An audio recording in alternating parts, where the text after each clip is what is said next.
Oi, estamos aqui. E estamos com uma foto emblemática que vocês conhecem, que eu já mostrei e que remonta novamente ao grande problema do nosso país, a um dos grandes problemas do nosso país, que é o desmatamento da Amazônia, a derrubada da Amazônia. Estou falando também do sínodo. O sínodo terminou. Foi um período riquíssimo de estudos, de discussões e de troca de experiências e de compromissos. Também lá no sínodo foram estabelecidos muitos compromissos. E o Papa, vitorioso nesta luta, uma luta insana que ele faz para que a igreja possa participar mais fortemente da vida do cristão, porque este é o papel da igreja.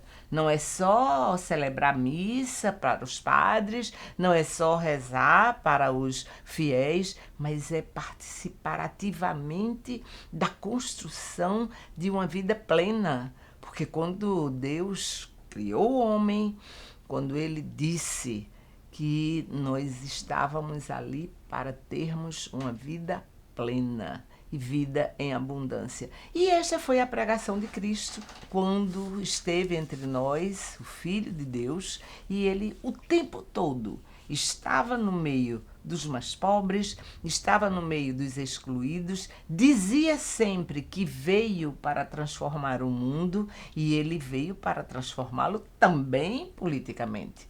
Todos sabem muito bem que ele discutia as questões do povo escravizado, dos judeus escravizados, e ele veio para libertá-los. Então, é muito importante o que o Papa Francisco faz no sentido de resgatar essa história de libertação que Jesus veio trazer para o cristianismo. Então o sínodo terminou. Depois do sínodo, que foram 27 dias, os cientistas ainda ficaram lá em Roma discutindo e elaborando propostas. Quer dizer, foi um momento imprescindível. A Terra estava precisando disso. O planeta estava precisando dessa grande discussão. Parabéns a todos que estiveram envolvidos neste grande momento da humanidade, o momento em que este sínodo da Amazônia aconteceu. Bem, nós estamos cada vez mais discutindo muito. Esta semana que passou, tivemos 2 eventos muito importantes aqui na Paraíba. Um deles foi dos direitos humanos, o encontro que houve sobre os direitos humanos na universidade. Neste encontro foi elaborada uma carta muito interessante, que no próximo programa eu trarei o texto dela para que nós vejamos que discussões aconteceram ali, o que é direitos humanos, que tem gente que não entende ainda o que é essa discussão e que propostas são colocadas nesta carta. Além disso, houve também o encontro da Associação Brasileira dos Juristas pela Democracia, a BJD. Já foi criada a Associação Brasileira de Médicos pela Democracia, de Economistas pela Democracia. Por que esses profissionais estão se organizando desta forma? Dentro das categorias todas, existem pessoas de um lado e do outro. Existem aqueles conservadores e existem os progressistas. Essa é a polarização hoje no nosso país. Então, o que é que os progressistas querem? Os progressistas fazem uma discussão, já há muito, e vão continuar fazendo, vão continuar perseguindo a utopia de que todos somos filhos de um mesmo país. Todos somos filhos de um mesmo pai e, como tal, todos nós necessitamos das mesmas coisas. Então, por que uns têm tanto e outros não têm nada? Porque 1% do mundo detém a riqueza do resto do mundo. Isso é injusto. A distribuição de rendas é uma coisa absolutamente injusta. Quando foi criado o programa do Minha Casa Minha Vida, criado o programa da Bolsa Família, etc., era uma tentativa de distribuição de rendas. Aí vocês dizem, mas isso era esmola? Não, isso era distribuição. recursos que eram trazidos pelo governo para que todos tivessem o essencial. Agora, mas havia pessoas que pegavam esse dinheiro e compravam outras coisas. Isso aí são outros 500. A gente não pode impedir que uma política pública aconteça porque existem aqueles que deturpam a política pública. Nós temos que punir os que deturpam. Nós temos que impedir a deturpação. O problema não é da política pública. O problema é de quem aplica a política pública. Então, essas discussões que acontecem na nossa cidade, elas são importantíssimas. Nós estivemos na Beira Molhada, no dia 26, que antecedeu o aniversário de Lula, estivemos por lá com a Associação de Moradores, conversamos muito. Foi um café da manhã maravilhoso, em que nós também discutimos a questão desse processo irregular.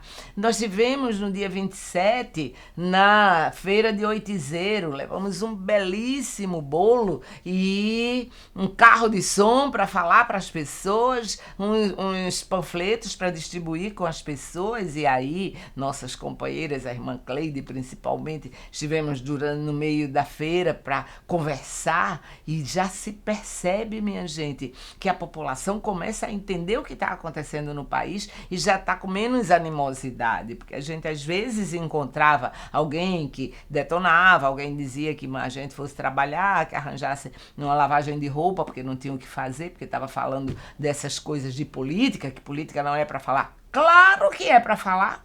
Óbvio que é para falar. Se é o ato político que determina a nossa vida, a vida de cada um dos brasileiros, tudo que nós fazemos, todas as decisões que nós temos que ter, elas são primeiro decididas nos parlamentos. Por isso nós temos um processo democrático nesse país que está sendo rasgado, que está ameaçado.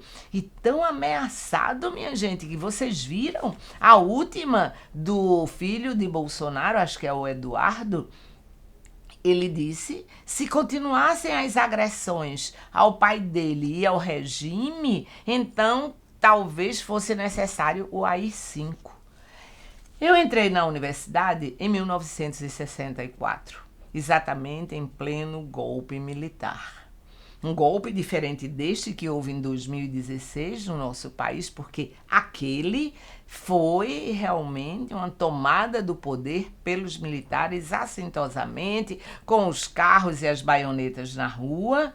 E este golpe militar, depois de alguns anos, em 68, como continuava a haver reação, mesmo havendo torturas, mesmo havendo mortes, mesmo havendo perseguições, pessoas eram exiladas, mesmo assim, as pessoas continuavam reagindo. Bem, em 68 foi instituído o AI-5, Ato Institucional número 5. Com este ato, a Constituição não valia mais nada, a nossa Carta Magna, os parlamentos foram fechados, o Tribunal de Justiça também, ou seja, passamos um período de arrefecimento, de aumento desta ditadura e muito sofrimento para o país, pois o filho do presidente disse que está bom de voltar esse período. O que é isso? Nós passamos quase 30 anos dentro deste regime militar. Não voltará. O povo brasileiro não aceita essa experiência novamente. Vocês estão no poder pelo voto, o nosso livro Intercept, o nosso livro Relações Obscenas, mostra muito como foram obtidos esses votos, muito se diz do que aconteceu nessas eleições, mas houve eleição, e a eleição é um processo democrático, e a democracia precisa continuar. A prisão de Lula não é democrática, porque ele não teve direito a se defender. os processos que foram encaminhados pelos seus advogados ao Superior Tribunal não foram avaliados. Agora é que vão ser avaliados e agora é que vão ser questionados todas as ações questionadas, todas as ações que aconteceram. E eles vão perceber que não foi correto. Essas ações não foram corretas, essas ações não obedeceram o que estabelece a Constituição. E por isto, a campanha do Lula livre. Porque se um prisioneiro foi preso irregularmente, como o processo não foi obedecido todo o processo jurídico, então ele não pode ficar na prisão irregularmente. Se acham diferente, então que novos processos sejam feitos. Mas este que está aí, que foi julgado e pelo qual ele já está há 1 ano e meio na prisão, este é absolutamente irregular. E é este questionamento que a sociedade está fazendo na rua. Pois então, essas discussões todas têm esse objetivo, né? De conscientizar a população. E isso precisa entender a lei da Previdência, precisa entender a reforma trabalhista, precisa entender a reforma da administrativa que está chegando aí, que está também sendo discutido, o projeto já foi entregue em plenário e precisa entender a reforma financeira que vai acontecer. Vejam bem, todos viram como é que foram essas discussões, todo mundo se lembra que antes das votações da reforma trabalhista e da reforma previdenciária, as emendas que estavam contingenciadas, que estavam guardadas lá no Tesouro do país, elas foram liberadas para os deputados que votassem no projeto que tinha sido encaminhado ao Congresso. Então, o que é isso? É ou não compra de voto? Não, as emendas eram deles, sim, mas não sairiam. Saíram para que ações fossem feitas nos estados, nos municípios, mas saíram porque votaram. Isto não é democrático. Democrático é você ser convencido que aquele projeto vai trazer benefícios para a população. Porque você foi levado ali pela população, você está ali porque foi votado por alguém, por uma grande quantidade de pessoas. Então, você tem obrigações, caros parlamentares e caras parlamentares. Vocês têm obrigação com o povo brasileiro, com o bem-estar do povo brasileiro. Vocês não podem permitir a venda dos nossos recursos naturais. Vocês não podem permitir que nossos índios sejam mortos para que os grileiros entrem na sua terra, para que os mineradores entrem na terra indígena para destruir os índios e levar toda a riqueza. Vocês não podem permitir que o pré-sal seja entregue às empresas internacionais. Nós não podemos permitir isso. E somos nós, povo, que temos que estar exigindo que os que votam, porque nós não votamos, quem votam são os parlamentares, mas quem botou os parlamentares lá fomos nós, não é verdade? Então é isso que você precisa entender, é isso que você precisa entender, que eles têm que fazer o que o povo pede e não o que eles querem fazer, do jeito que eles querem fazer. Vamos à luta, minha gente. Bem, mas a Bahia está decretando emergência por conta da marcha desse petróleo, desse óleo, dessa substância que não se sabe o que é. Já invadiu terras muito bonitas, áreas muito belas de lá da Bahia. 9 estados do Nordeste já foram, infelizmente, dominados por esta óleo, e nós temos que lutar muito contra isso. Temos que exigir que descubram de onde vem, que impeçam que continue e que a limpeza das nossas praias se faça, porque o turismo na Paraíba, o turismo no Nordeste não pode parar. Bem, os bombeiros continuam fazendo manutenção todos os dias. Os bombeiros estão mergulhando para ver se há sinais de mais óleo no nosso Nordeste. Aqui foi uma reunião que houve do governo do estado no Palácio com várias autoridades para que a discussão acontecesse, para que providências fossem tomadas. 60 dias já se passaram.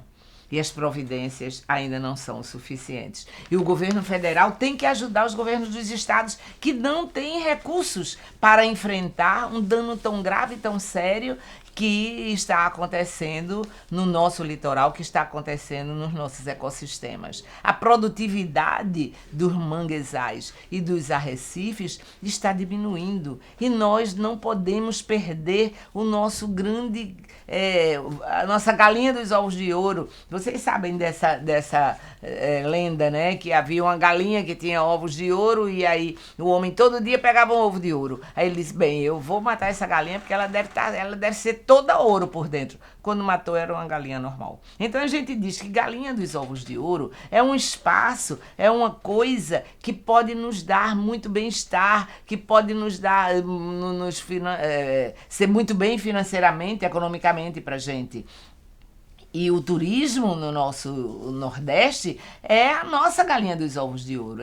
É decantadíssimo em todo o país na época de turismo, e agora vai começar, né, a época alta, a estação alta de turismo, é quando nossa cidade fica cheia de gente trazendo dinheiro para os cofres públicos e dos cofres públicos para as políticas públicas. Precisamos do nosso turismo. A nossa Paraíba é privilegiadíssima por não ter os espigões, os altos edifícios na orla marítima, e isso é o diferencial do nosso litoral, é o diferencial do nosso turismo aqui. Então, vamos defender a nossa cidade, o nosso país.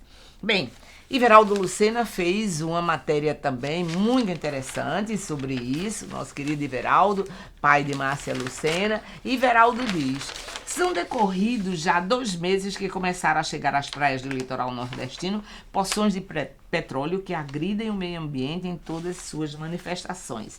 Aí faz uma crônica gostosa de ler, porque Iveraldo escreve muito bem. Aí diz, mas é de se perguntar, de onde vem esse petróleo? Quem é o responsável por seu transporte? Como ele se transportava? O que aconteceu com ele? É propriedade de quem? Foi sacudido no mar? Vazou por acidente do navio transportador? Continua vazando ou sendo derramado no mar? Onde? Olha quantas perguntas que todos nós fazemos. É isso mesmo, Iveraldo. Temos que fazer essas perguntas. Agora, eles têm que responder. O que estão fazendo as lideranças políticas do Nordeste? Ou isso não é assunto que possa ou deva preocupar os representantes do povo, eleitos para representar os interesses de seus eleitores e da sociedade como um todo? Esse óleo um dia acaba, mas essa mancha ficará registrada pela história. É isso, companheiro, é exatamente isso. Olha as tartarugas. Os ninhos começam a aparecer, porque existem uns ninhos precoces, e o pessoal da Guajiru, as entidades que fazem o trabalho com as tartarugas, estão desesperados. Estão levando as tartarugas para dentro do mar, lá na Bahia, porque elas, quando elas saem do ninho e caminham para dentro do mar, fica registrado no seu abdômen o espaço geográfico magnético por onde elas passaram. E elas voltarão. Não sei se essas voltarão, porque estão indo direto para o mar. Porque se deixar elas nas areias, elas vão ser cobertas de óleo e vão morrer. Muito grave, muito grave, muito grave. Mas tem outra coisa interessante que vai acontecer. Vocês lembram daquela história, daquela luta para que a Elefanta Lady fosse para um santuário de elefantes? Pois ela está. A luta foi vencedora, finalmente a prefeitura liberou a saída dela, vai fazer alguns estudos, etc, porque ela não está bem fisicamente, e ela vai ser transportada gratuitamente. O santuário deu essa viagem gratuita. Já chegaram outras elefantas que viviam em circos e que são muito maltratadas no circo, e que nós temos uma lei aqui na nossa cidade, e que foi discussão minha quando eu era vereadora, para que circos com animais não viessem mais e que se acabasse animais em circo. E finalmente Lady vai ser liberta. Já é adulta, já é um pouquinho idosa, mas vai ter seu fim feliz. Então, há também, aqui no nosso município, uma legislação, e essa agora foi discutida por Sandra Marrocos, e foi aprovada para coibir muito mais fortemente, maltrata os animais. Parabéns, vereadora Sandra. Parabéns à vereadora Helena, que finalmente tem o seu mandato definitivo. Que bom, Helena, você merece. Então, um bosque florestal vai ser construído em Guarabira. Olha que coisa interessante. Nós precisamos ajudar a natureza. Parabéns ao pessoal de Guarabira. O aquecimento global aumenta e a temperatura dos oceanos. Essa discussão vai acontecer em Recife, vai haver uma conferência brasileira sobre aquecimento global em Recife e nós estaremos presentes, a APAN estará lá. Bem, aqui está a nossa cultura. Olha Nelson Gonçalves, o único brasileiro a ganhar um prêmio internacional, obviamente, quando cantava com aquela voz maravilhosa que tinha. E Calbi Peixoto? Multiplicava cada fã em 100, dizia Paulo Gracindo. Esta página do Jornal União é muito gostosa da gente ler. Bem, vocês sabem que um filme de Chico foi proibido? Agora, um filme sobre Chico, o homem artista? Pois então, como o de Marighella tinha sido proibido, de Chico foi também. Reedição do golpe. Bem, isso aqui é um grupo de professores do Prima. Vocês conhecem esse programa maravilhoso de música para as crianças e adolescentes do nosso país, do nosso estado da Paraíba. Esse programa foi de Ricardo Coutinho quando era vereador e depois quando era governador do estado da Paraíba. Bem, o nosso querido companheiro Serginho escreveu um livro sobre as histórias de atletas paralímpicos. Que coisa boa, Serginho. Parabéns, meu querido companheiro, por esse seu livro. E vocês sabiam que tem flores comestíveis? Pois esta matéria maravilhosa que foi publicada aqui no Jornal União, sabe de quem trabalha com isso? O Fábio Maia. Ele é professor, é gastrônomo. Fábio, vamos divulgar mais sobre isso. Eu quero comer flores. Eu comi no Rio de Janeiro. Me lembro muito bem disso quando estava por lá. Bem, nosso querido José Rufino fazendo um belíssimo trabalho em Areia. Todos nós temos que ir lá ver o que é que está sendo feito. Zé Rufino, filho de Marlene Almeida, né, que também é artista plástico e é escritor e professor da Universidade Federal da Paraíba. Tá havendo Flareia, não é? Que é um grande evento cultural lá em Areia, e Zé Rufino está resgatando a história de Areia, a história do seu tetravô, e com isso fazendo esculturas excepcionais. Premiado no mundo inteiro, você já tem prêmios internacionais, você nos orgulha, querido Zé. Bem, isso aqui é o pessoal que está também no Flareia, né? Gerson da Cultura, atrações a partir de Beto Brito, Télio Queiroz, quer dizer, é o pessoal todo que está envolvido no Flareia, que foi um evento muito bonito. Mas olha, a nossa cultura é riquíssima. Olha quem está aqui, existe uma praça no nome dele, Otacílio Batista, nossa querida Silvia, que é a filha de Otacílio, que vive sempre falando sobre ele. Então houve um festival em comemoração à obra de Otacílio, e no Pedro Gondim, onde tem um restaurante lá, e o evento foi lindíssimo. Parabéns, Silvia, resgatar a memória daqueles que a gente ama e que tanto fez, como Otacílio, pela cultura do nosso estado. E o nosso cinema tá de vento em popa, hein, minha gente? Bacurau ganhando prêmios, e tem um festival Aruanda, em que os filmes nacionais, os filmes da Paraíba estão sendo projetados. Vale a pena vê-los e vibrar com a arte cênica, embora ela esteja sendo muito atacada pelo presidente que está aí, tirando dinheiro da Ancine, querendo dirigir o que é que a Ancine vai projetar, o que é que a Ancine vai produzir. Imagina só, censura? Não, a arte tem que ser livre. E isto disse o nosso querido Chico César na mostra que ele fez, porque amar é revolucionário. Eita, Chico, que coisa linda! O festival foi maravilhoso. Chico se apresentou aqui no Espaço Cultural e foi um sucesso. E esta frase é maravilhosa. Amar é um ato revolucionário, mas com certeza esse amor ao povo, esse amor ao nosso país, esse amor à nossa cultura, isto é revolucionário, Chico, com certeza.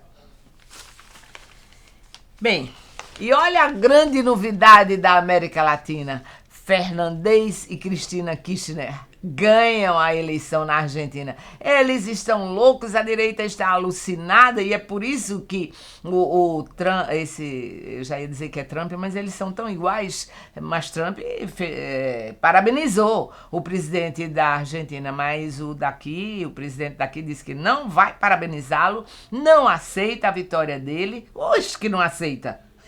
Foi pelo voto que ganhou. E nós temos novamente a nossa América Latina com esses ares de novo mundo, sim, porque o novo mundo é um mundo em que todos têm direitos. Mas olha, Domingos Sávio é incrível. Esta manchete essa charge que ele fez aqui tá ótima.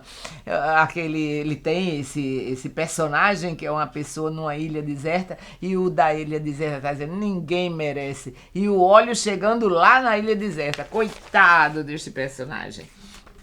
Bem, está aqui o óleo, né? E os pescadores preocupadíssimos, mergulhando sempre para ver se tem lá no fundo do mar, porque o óleo é muito pesado e fica no fundo do mar. E nós estamos muito preocupados também com isso. Bem, entidades contestam um deputado que defende espigões na orla. Sabe como é o nome dele? Cabo Gilberto. Se cuide, Cabo Gilberto.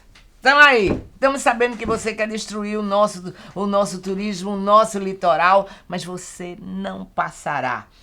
As entidades já estão organizadas, o povo já começa a discutir isso, e aqui é o nosso querido Tibério, o vereador Tibério, já também entrou nesta luta, porque ele participou desta luta quando nós trabalhávamos juntos, né, Tibério? Bem mocinho. Então, nós vamos lutar, e você não vai conseguir, viu, Cabo Gilberto?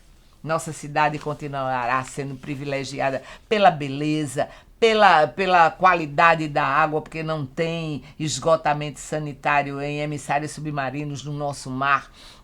Nós vamos continuar com essa praia que ventila toda a cidade de João Pessoa. Você não gosta disso não, companheiro? Você não vê que a nossa cidade é belíssima e que é isso que o pessoense ama, é isso que o paraibano ama, o pessoal de Campina vem pra cá todinho pra usufruir dessa qualidade que nós temos em nossas praias, no litoral todo, de Cabedelo até onde o litoral se espalha. Poxa, vá pensar em outra coisa, vá ganhar dinheiro com outra coisa. Bem, inova a Inesp, o IESP está inovando junto com o Jornal União. Tem uma exposição dos 70 anos daquela produção do jornal que é muito de literatura, que quem está agora à frente é o William, né? O William está na direção do Jornal União, porque a nossa querida companheira Albiege está agora na Rádio Tabajara novamente. EBC, né? A Rádio Tabajara. Bem, perdemos Jorge Fernando, né? Um grande diretor, uma pessoa alegríssima que tinha a arte como sua vida, 60 e poucos anos se foi. Terminou sua missão, Zé Fernando. Bem, Hospital de Trauma, olha só que coisa interessante. A arte sendo levada a quem está sofrendo, mas a arte é realmente salvadora.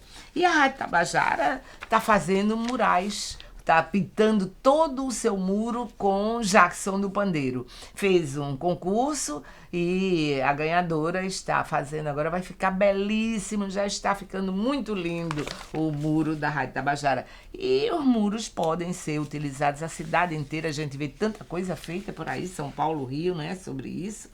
Bem, e a nossa Marcélia Cartacho ganhou prêmios, foi aplaudida de pé, minha gente. Marcélia Cartacho foi a atriz homenageada na edição deste ano do Los Angeles Brazilian Film Festival e recebeu o prêmio de Life Archive Award, o conjunto da obra. Ela ganhou o prêmio pelo conjunto da obra. Vocês lembram quanto ela foi premiada naquele filme A Hora da Estrela? Parabéns, querida Marcélia. Cajazeira está em festa, com certeza. Bem, Olha aqui, outro grande ator falando para nós, Luiz Carlos Vasconcelos, falando do fascismo que está querendo dominar o nosso país. Não dominará, Luiz Carlos. Vocês, artistas, atores, atrizes, a arte da Paraíba, junto com o povo paraibano, não permitirá. E você está dizendo, não tenho dúvidas. Estamos vivendo hoje sob o fascismo. Luiz Carlos Vasconcelos fala sobre a situação das artes no Brasil, cinema nacional e a resistência à perseguição. Nós pensávamos que não voltaria, não é, Carlos? Voltou.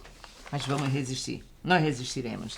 Eleonora maravilhosa, Eleonora Falcone, com seu trabalho Sempre Mar, como é? Mais que Mar.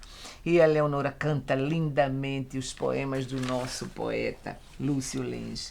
Pô, é uma arte linda, né, Leonora? Você com essa voz de pássaro faz com que nós amemos a arte do canto. Parabéns, querida Leonora.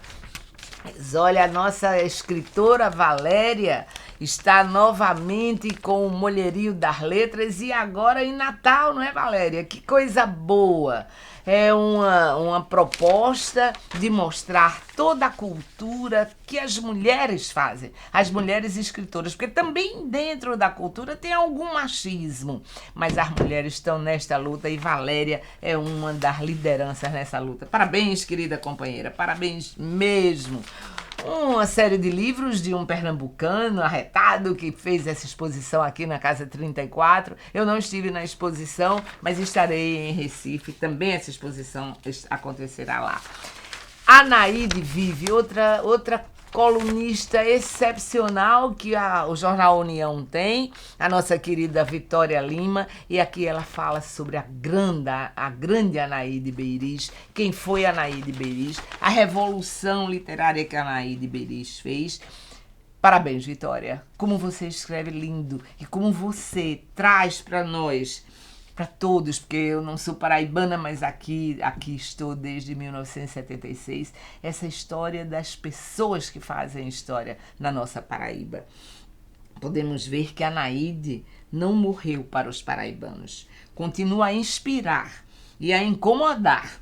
Por isso, podemos afirmar que ela ainda vive entre nós, inspirando-nos e desafiando o esquecimento em que alguns gostariam que tivesse sido legada. Ela é muito ligada à Revolução de 30, né? A Anaíde já fazia revolução com o seu corpo, com a sua história, com os seus escritos. E olha, mulher no futebol, a presidenta da FPF está dizendo, nós vamos ter futebol, projetos de futebol para as crianças da periferia. Uma das primeiras ações para a Paraíba seria uma escolinha de futebol para atender crianças carentes. O desafio maior de chegar nesta terra arrasada foi, antes de mais nada, convencer minha família. É difícil, né, amiga? A gente tem que lutar contra os machistas, a gente tem que lutar contra a família. Michele Rodrigues, mas você vai fazer história, Michele, com certeza. E aqui, por último, a perseverança é fundamental para se curar de um câncer. E como a alegria, a vontade de se curar, como a luta de todos para que o medicamento exista e como este interior é importantíssimo, minhas amigas e meus amigos, para que nós mantenhamos a vida e esta vida em abundância que Jesus veio nos dizer que nós temos direito a ela. Todos e todas nós. Até a próxima.